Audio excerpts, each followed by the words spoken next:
Olá, seguidores. Um músico brasileiro que eu gosto muito de ouvir cantar é meu xará. Eu estou falando do Milton Nascimento. Duas músicas dele em especial nos remete à nossa história de hoje. Uma delas é Canção da América, pois a história que eu vou contar hoje, seguidores, aconteceu há bem pouco tempo atrás nos Estados Unidos da América. A outra é Coração de Estudante, pois 6 estudantes fazem parte dessa história. E a amizade entre duas estudantes em especial perdurou por muito tempo, desde que se conheceram até o momento em que juntas perderam a vida. Assim sendo, eu devo dizer também que na véspera dos fatos, eles passaram um dia agradável juntos. Quando a noite chegou, o casal de namorados em questão foi para uma festa de uma irmandade da qual o rapaz fazia parte como estudante. As duas amigas foram fazer um lanche num food truck no campus universitário, em algum lugar próximo da casa delas. Eles saíram, se divertiram e depois, cansados, voltaram para casa. E se no dia anterior tudo correu bem, nas primeiras horas da madrugada seguinte, o que ocorreu naquela casa foi um verdadeiro pesadelo. Pois dos 6 estudantes que nela estavam, 4 foram mortos. E eu estou falando do caso dos estudantes de Yahoo.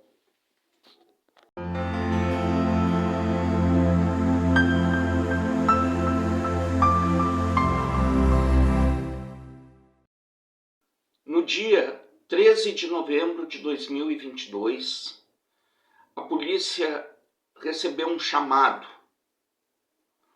o qual havia um relato de que um indivíduo estava inconsciente numa república de uma determinada casa na cidade de Moscou, nos Estados Unidos.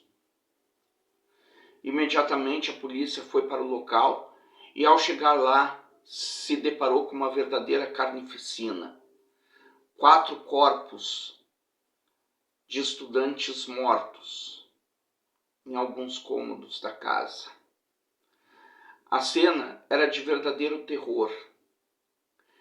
E aquilo que começou como um mistério, pois não se falava outra coisa nos Estados Unidos, e tão logo o assunto se tornou público, caiu em âmbito internacional. Todas as pessoas do mundo já sabiam o que tinha acontecido naquele lugar. E para surpresa maior de todos, foi um dos casos mais misteriosos dos últimos tempos naquela cidade americana.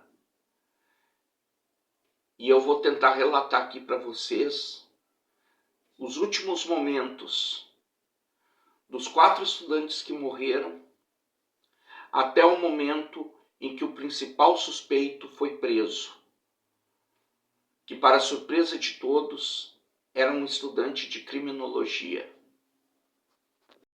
Começando a falar sobre as vítimas, eu vou falar primeiro sobre Eta Chapin, de 20 anos.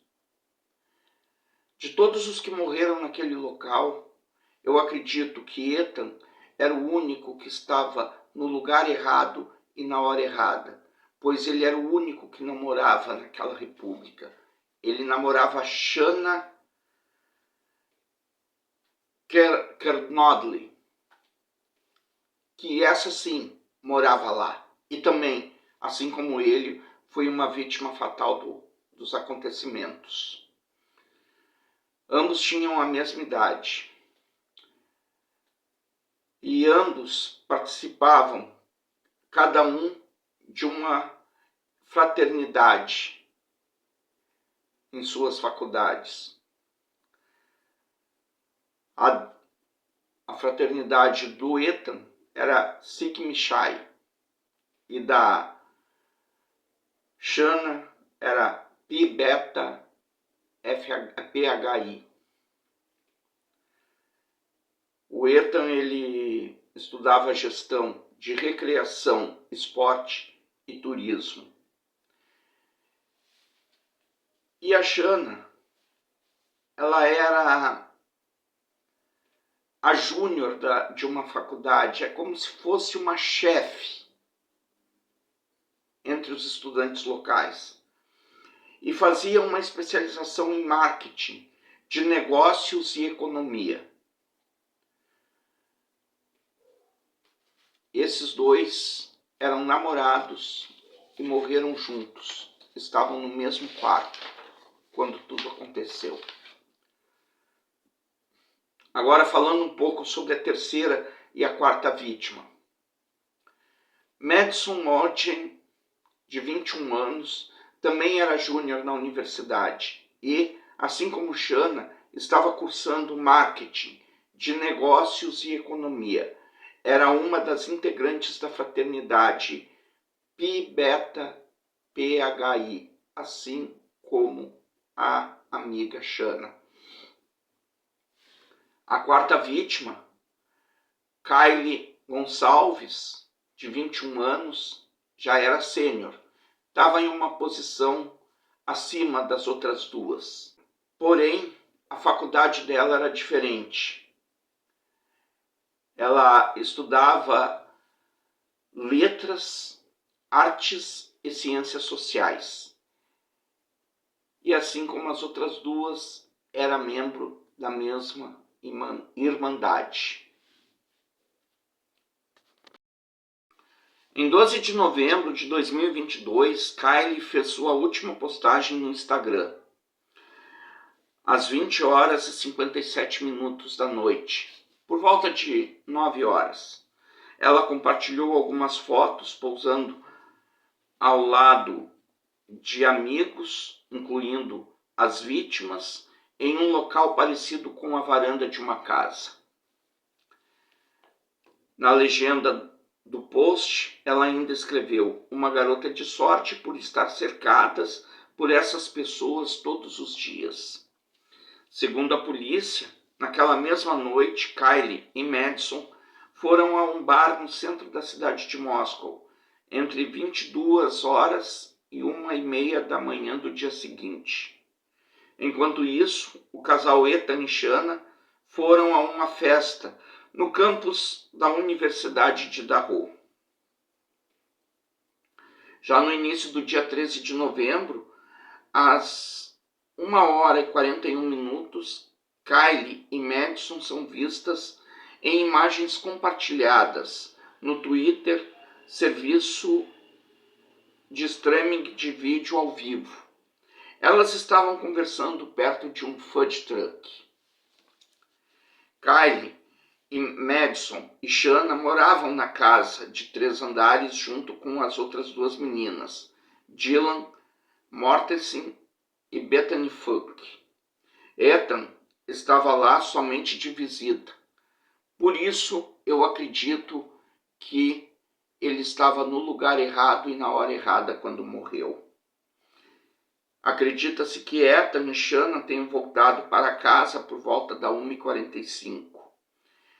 Já Kylie e Madison teriam chegado por volta das 2 horas da madrugada.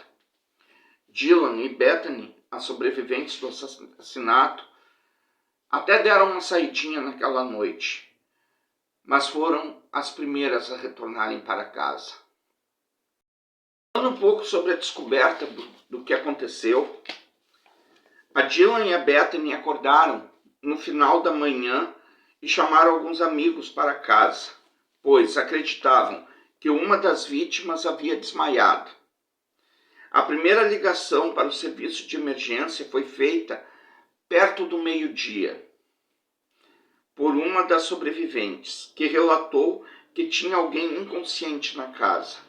Ao chegarem no local, os policiais se depararam com 2 corpos no segundo andar e outros 2 no terceiro andar da casa. Falando um pouco sobre a divulgação dos casos, no mesmo dia, por volta das 14 horas, a Universidade de Daru emitiu um alerta comunicando aos estudantes sobre o crime e pedindo para que eles se protegessem. No entanto, 1 hora depois, o alerta foi cancelado. Isso porque a polícia acreditava que o ataque teria sido direcionado e que não havia um risco contínuo para a comunidade. Conforme a notícia começou a ser divulgada, familiares e amigos das vítimas começaram a criticar as falas contraditórias divulgadas pela polícia. E também pelo prefeito da cidade, que primeiro disse que o crime teria sido passional e depois voltou atrás, dizendo que o motivo ainda era desconhecido. No dia 16 de novembro, durante uma coletiva de imprensa, James Free, o chefe da polícia de Moscou, revelou pela primeira vez que, durante o terrível ataque, as 2 colegas de quarto que estavam na casa, que sobreviveram, foram feridas. Ele não contou qual das 2 fez a ligação para a emergência, e nem o motivo dela ter sido feita quase 8 horas depois do crime. Além disso, ele disse que o assassino ainda estava solto e recomendou que as pessoas ficassem atentas, afirmando que, diferente do que havia sido dito anteriormente, a comunidade ainda estava em risco. Seguidores, eu vou falar agora sobre os assassinatos propriamente dito e a causa da morte de cada um deles, tá? Antes, porém, eu quero deixar claro aqui que durante as minhas pesquisas na internet, eu entrei em algum site que infelizmente eu não me lembro qual agora, né? Nesse site eu fiz a pesquisa e apareceu ali umas fotos embaçadas que não dava para enxergar praticamente nada, não dá para enxergar nada que estava fotografado ali. Só tinha um link do lado que dizia assim, imagens fortes. Se você quiser ver, clique aqui. Eu preferi não ver. Eu não gosto de ver certas coisas, né? Faço os relatos para vocês, né? Tem coisas que eu digo aqui que são chocantes, eu entendo, mas para mim aquilo que é visto é mais chocante ainda, então eu prefiro não ver. Mas quem quiser ver, tá lá disponível, tá? Só tem que procurar qual é o site correto, que de cabeça não lembro, tá bom? Mas vamos falar um pouco agora, eu vou fazer o relato agora sobre esses crimes, tá? Que é o seguinte, os policiais falaram que as 4 vítimas que morreram, elas foram esfaqueadas diversas vezes com uma faca de lâmina fixa. Isso aconteceu entre 3 e 4 horas da madrugada, no segundo e terceiro andares da casa, no dia 13 de novembro. No dia 17 de novembro, foi confirmado em um comunicado à imprensa emitido pela legista do condado de Latah, Cat Mabut, que os alunos foram mortos por homicídio por esfaqueamento. Mabut contou que as vítimas foram provavelmente atacadas enquanto dormiam, com uma faca muito grande e descreveu o ataque como pessoal. Além disso, ela revelou que haviam diversos cortes nos troncos das vítimas. Kat também contou que, em 16 anos de carreira, ela nunca tinha visto nada igual. Como eu falei para vocês, seguidores, esse caso teve sobreviventes. E é um pouco delas que eu vou falar agora. Em 18 de novembro, a polícia afirmou em um comunicado à imprensa que as sobreviventes Dylan e Bethany não estavam envolvidas no crime. Houve a suspeita de que elas tivessem, porque elas foram as únicas a serem encontradas na casa com vida, sendo que os demais estavam mortos, né? E também elas avisaram muito tarde a polícia do fato ocorrido. Eles morreram durante a madrugada, elas foram avisar perto do meio-dia já. Bom, e daí o que acontece? Tem um chefe de polícia naquela cidade chamado James Fry, que ele continuou se recusando a identificar qual das duas fez a ligação para a emergência no dia do assassinato, chamando o 911 para atender o ocorrido naquela casa. Uma delas fez a ligação, né? Então, a polícia estava ali toda mobilizada, querendo identificar qual das duas tinha feito a ligação, né?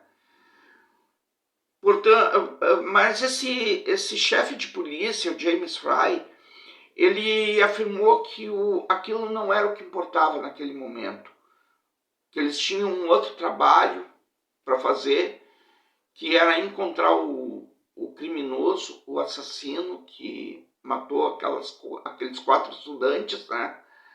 E ele não julgou que esse fato fosse relevante. E assim as coisas aconteceram, tá? Então, assim, seguidores, pode ter sido um stalker, talvez, tá? O assassino foi identificado, isso eu posso dizer para vocês, tá? Mas assim, houve muita especulação no caso, principalmente lá no começo, tá? O que aconteceu?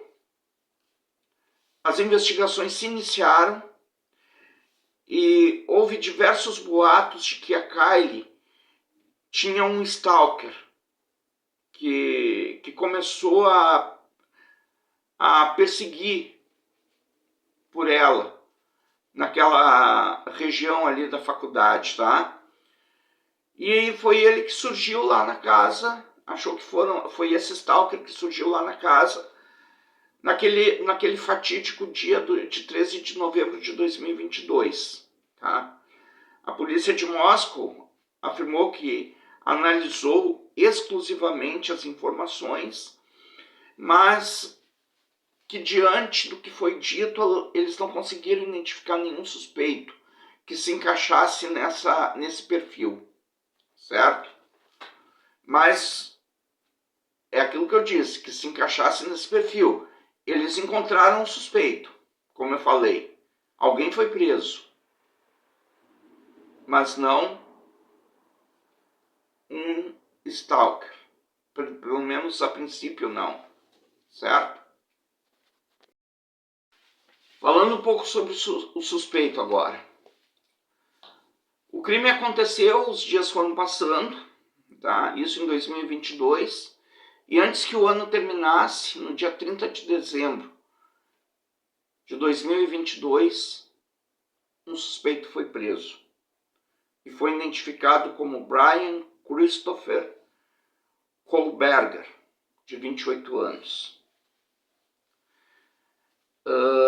Ele seria, a partir desse momento, o principal suspeito de ter assassinado brutalmente os 4 estudantes universitários de Dachau. Ele foi preso, como já falei, no dia 30 de dezembro, né? E pasmem, pessoal, o Brian era aluno de criminologia da Universidade de Washington. Isso foi algo que chocou a todos, porque Ele conhecia as leis. Ele aplicava leis. Ele só não soube aplicar a lei para ele mesmo. Por quê? Porque a justiça é cega, mas enxerga no escuro. Ele nem morava em Moscou. Ele morava numa cidade vizinha, próxima da onde o crime aconteceu. Então vamos às pistas, né? Já que a justiça é cega e enxerga no escuro, vamos ver o que a justiça enxergou nesse caso. As pistas começaram a fazer sentido, a se juntarem como peças de um quebra-cabeça, tá? Quando o DNA de Brian foi encontrado na bainha de uma faca que estava na cena do crime. Ou seja, ele cometeu o crime e deixou um vestígio por lá, que é a bainha dessa faca. Começa por aí. Não sei se foi por esquecimento, se ele deixou cair, não prestou atenção. O fato é que estava na cena do crime a bainha dessa tal faca que ele usou para acabar com a vida dos 4 estudantes. Isso não é tudo. Tem mais. Tá? Ele também tinha um veículo branco que foi visto passando diversas vezes em frente à casa dos estudantes na madrugada, inclusive na data dos assassinatos. Tá? Ele já vinha fazendo isso anteriormente. No dia do crime ele também fez. Tá? Inclusive, pessoal, por volta das 4h20 da madrugada, câmeras de segurança gravaram o carro saindo em alta velocidade como se estivesse fugindo do local. E o veículo também foi flagrado indo em direção à Universidade de Washington.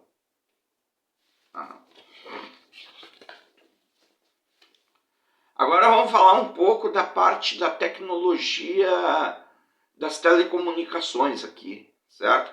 Que também foi peça fundamental desse quebra-cabeça para chegar a esse suspeito aqui. O celular do Brian foi investigado pela polícia. E nele foi descoberto que ele já havia feito 12 viagens de 22 de junho até os dias que antecederam o crime, em novembro, na frente da casa das vítimas. Ele já andou rondando o local. De junho a novembro, ele rondava aquele local. Confirmando assim os boatos que diziam que o suspeito pelo crime poderia ser um stalker. Porque, seguidores, para quem não sabe, stalker é um ser obsessivo que persegue determinada pessoa de maneira contínua e sem freios. Ele não para. Ele só para no último caso. Ele só para quando alguma consequência acontece. Isso é um stalker, tá? O suposto assassino, então, né? Ele também publicou uma pesquisa pedindo informações para as pessoas para entender como as emoções e os traços psicológicos influenciam a tomada de decisões ao cometer um crime. Ele queria estudar isso para não deixar transparecer para a polícia que ele iria cometer um crime.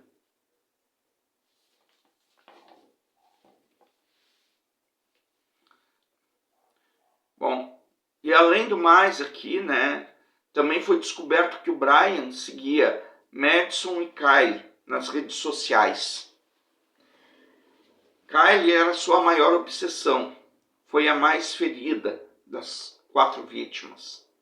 Segundo o legista que cuidou do caso, a polícia ainda não revelou o motivo do crime e nem o porquê das colegas de quarto terem demorado tanto para ligar para a emergência.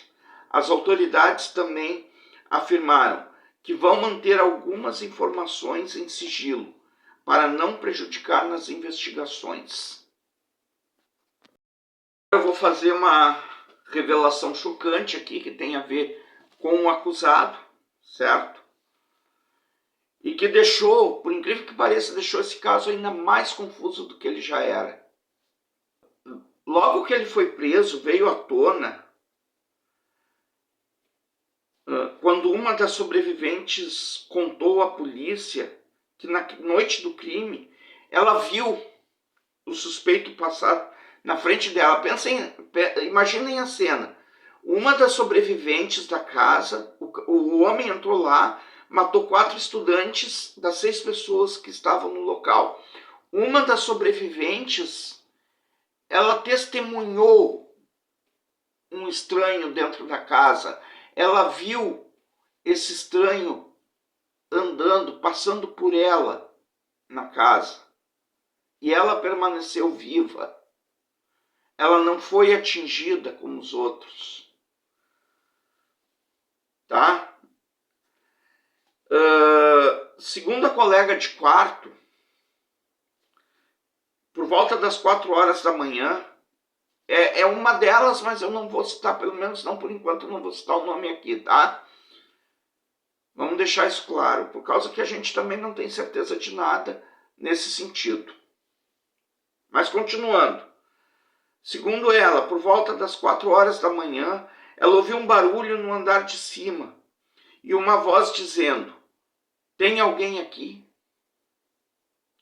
Ela então olhou para fora de seu quarto e não viu nada. Minutos depois, tá, ela ouviu uma voz masculina chorando e dizendo: "Está tudo bem, eu vou te ajudar." Em seguida, a sobrevivente escutou um baque e um cachorro latindo. Foi quando ela decidiu abrir a porta e viu um homem vestindo roupas pretas e uma máscara vindo em sua direção. Ela o descreveu com cerca de 1,70 m de altura. Corpo atlético e, apesar de não musculoso e com sobrancelhas expressas, após avistá-lo, ela alega que ficou em estado de choque e que ele passou por ela sem se comunicar, em direção à porta dos fundos. Ela então se trancou em seu quarto e o criminoso foi embora. A impressão que eu tenho, seguidores, e eu acho que só isso poderia justificar a não cumplicidade dessa moradora da casa com o assassino que matou os 4 que lá estavam, é que ela não foi vista por ele. Porque se ele a visse, ela morreria também. Eu não tenho dúvida nenhuma disso. Se o assassino dos 4 estudantes de Daru vissem essa moça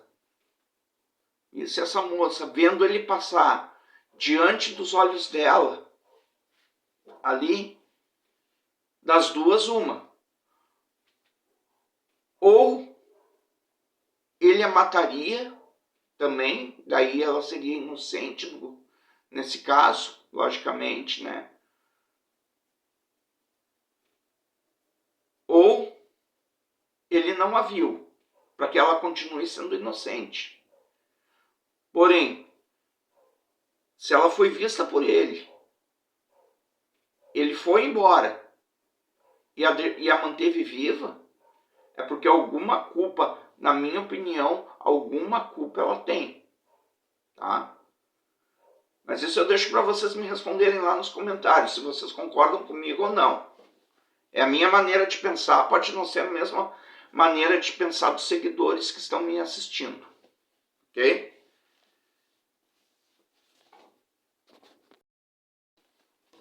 Seguidores, vejam como o cinismo impera em certos casos, tá?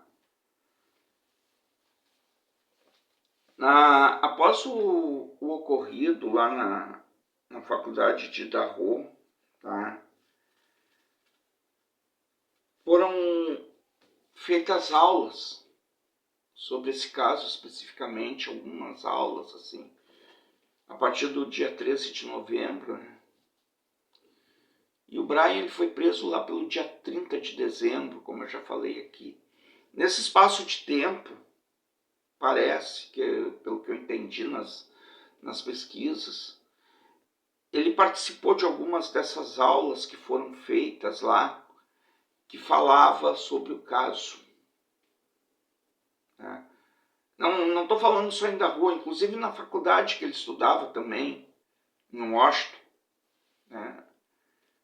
Ele participou dessas aulas. Isso gerou uma entrevista no jornal, né? Que é o Idaho Statesman, e foi divulgada no dia 9 de janeiro essa entrevista.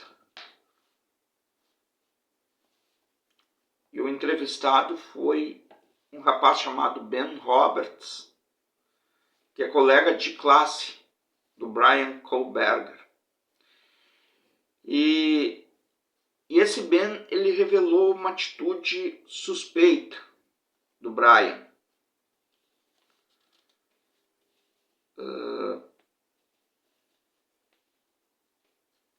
Ele já pensava antes, né, em cometer um crime durante as aulas de pós-graduação na universidade dele de Washington. Tá? Bom, o que acontece? O que eu estou tentando dizer aqui? Talvez vocês não tenham entendido aonde eu estou querendo chegar, tá? O Brian, ele era estudante de criminologia, tá? Então, assim, segundo que o Robert falou, o Brian falava bastante e sempre fazia comentários durante as aulas do curso de Justiça Criminal e Criminologia. Ele estava sempre querendo saber mais e mais. Ele estava sempre querendo entender. Ele queria ser o melhor aluno, ter as melhores notas, certo?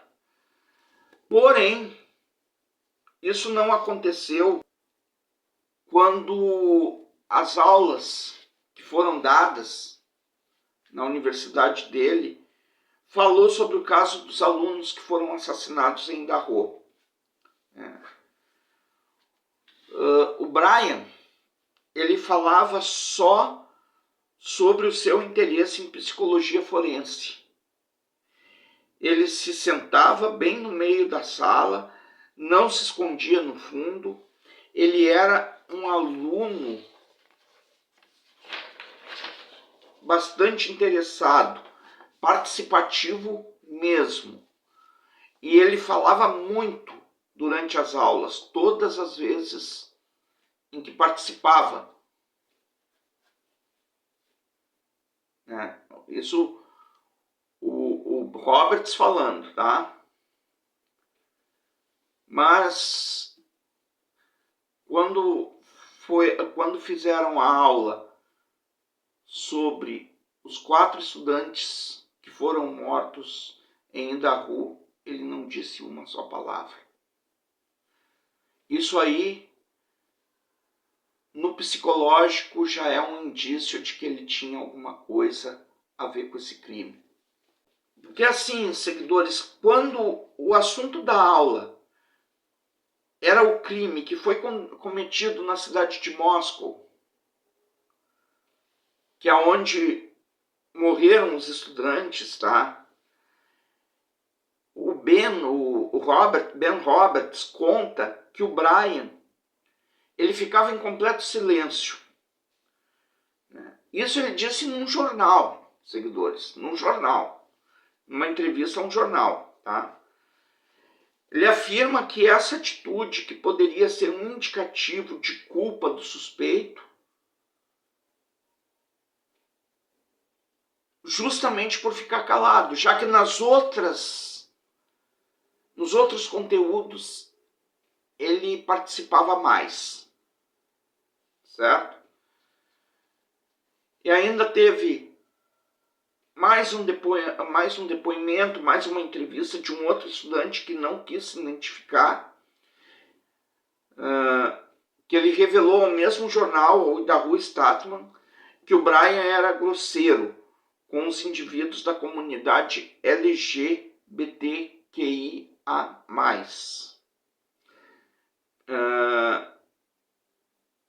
E também com pessoas dessas comunidades ditas marginalizadas, né, com deficiências de mulheres.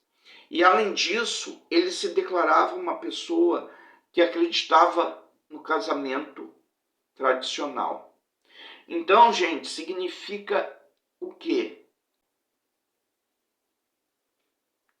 Talvez ele imaginasse que a Kylie e a outra moça, a Madison, que morreu junto com ela, fosse mais do que amigas. Eu não sei o que se passou na cabeça desse rapaz, tá? Talvez ele imaginasse isso. Tá? Isso aí poderia explicar um pouco do que aconteceu. Certo, seguidores? Seguidores, antes de fazer as perguntas aos inscritos e a conclusão do vídeo de hoje, eu quero falar algo aqui no canal que eu considero de fundamental importância, certo? Eu já atingi a meta dos 900 inscritos, estou tentando chegar aos 1000, está sendo uma peleia difícil, mas eu estou na luta, certo? Eu quero agradecer a todos que se inscreveram até aqui, que acreditaram no meu canal. Quero agradecer em especial alguns youtubers também que participam junto comigo e que eu aprendo alguma coisa relevante com eles. Talvez eu não vá falar todos, né? Mas eu vou começar aqui. Como eu sou, além de gostar de falar de true crime, eu sou um cara noveleiro, né? E eu assisto o canal do TV Cofada no YouTube, do meu amigo Alexandre. Sempre que ele pode, ele cita o meu canal. Por lá ele é inscrito no meu canal de True Crime, ele troca comentários comigo, ele fala sobre o meu canal, eu falo sobre o canal dele, nós interagimos bastante. E ele se mostrou muito amigo mesmo em me ajudar a chegar até aqui. E o pessoal que gosta de novela, que gosta de true crime também, que estão inscritos no meu canal, querem se inscrever no canal dele, se inscrevam, que é muito bom. Ele presta homenagens a atores ainda vivos, que sumiu da mídia, já falecidos. Ele fala sobre as novelas, as que vão entrar no Globoplay. Eles deixam as pessoas bem informadas mesmo.